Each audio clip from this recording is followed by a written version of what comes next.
I've been thinking a lot about fairness lately, about how it sometimes feels like there are two sets of rules, one for ordinary people and another for the powerful.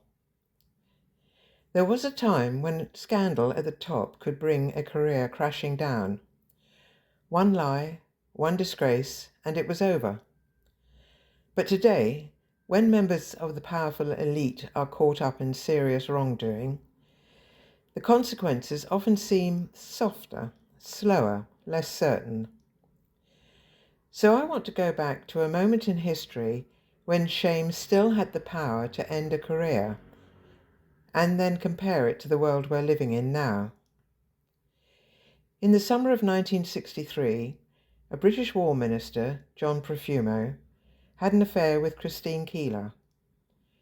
He lied to the UK Parliament about the affair, and there was a serious security risk because of Keeler's liaison with a Soviet attaché.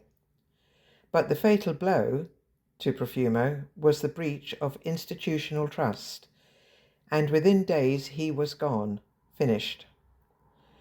Not because the newspapers shouted the loudest, not because he fought back harder, but because the expectation was clear.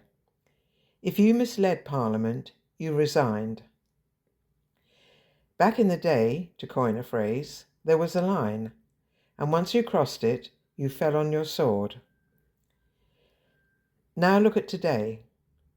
We see wealthy financiers, royals, celebrities, and powerful figures linked to deeply troubling scandals. Investigations unfold, allegations swirl, legal teams assemble. But resignation? Public disgrace? A sense that a line has been crossed and cannot be uncrossed? That feels much rarer, and I'll be honest, it does sometimes stick in my throat. Ordinary people can lose jobs, reputations, even their freedom over a single reckless post online. Yet when the powerful are entangled in far more serious matters, the system seems to move gently, more cautiously, more slowly. It does make you wonder when accountability became negotiable. The Profumo affair belonged to an era when scandal threatened power.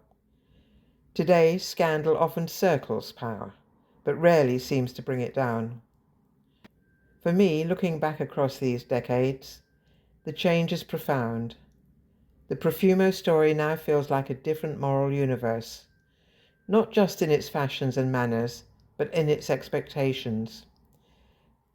Back then, there were lines you simply could not cross without consequence. Today, the lines seem to move depending on who you are. The scandal didn't disappear. It just got a strategic rebrand from disgrace to distraction.